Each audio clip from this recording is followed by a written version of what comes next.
ফের হুগলিতে দুষ্কৃতী তাণ্ডব। সাত সকালে ব্যবসায়ীর বাড়িতে ঢুকে তার গাড়ি চালককে গুলি করে খুন।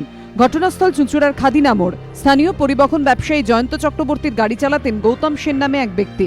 বৃহস্পতিবার সকালে চুঁচুড়ার নবাববাগানের বাড়ি থেকে বেরিয়ে গৌতম যান খাদিনা মোড়ে ব্যবসায়ীর বাড়িতে। ঘটনার প্রত্যক্ষদর্শী ব্যবসায়ীর দাবি, এদিন সকালে গাড়ির চালক গৌতম তার বাড়িতে ঢোকার সময় তার পেছনে পিস্তল নিয়ে ঢুকে পড়ে মুখে কাপড় বাঁধা জনা তিনেক দুষ্কৃতী। ব্যবসায়ীর দাবি, দুষ্কৃতীদের হুমকিতে তিনি ঘরের ভেতর চলে যান। এর মিনিট খানিক পরই ভেসে আসে গুলির শব্দ। বাইরে বেরিয়ে গৌতমের নিথর গুলিবিদ্ধ দেহ দেখতে পান ব্যবসায়ী। সকালবেলা গাড়ি ছাড়ার জন্য আমার কাছে টাকা নিতে এসেছি। আসার পথে ওকে আমি গেট খুলে দিয়ে ওখানে বসাতেই সঙ্গে সঙ্গে আমি টাকাটা নিয়ে আসতে যাচ্ছি, দু তিনজন সঙ্গে সঙ্গে এসে ঢুকে গেল, গিয়ে মেশিন বলে আমাকে বলে ভেতরে যান। আমি দরজাটা বন্ধও করতে পারিনি, তার মধ্যেই দু তিনখানা ফায়ারিং হলো। পুরনো শত্রুতার জেরে খুন কিনা খতিয়ে দেখছে পুলিশ। মৃতের স্ত্রীর দাবি, গত কয়েকদিন ধরেই নবাববাগানে তাদের বাড়ির ওপর নজর রাখছিল কয়েকজন অজ্ঞাত পরিচয় যুবক। তিনটে লোক ছেলে ঘোরাফেরা করছিল বাইকে।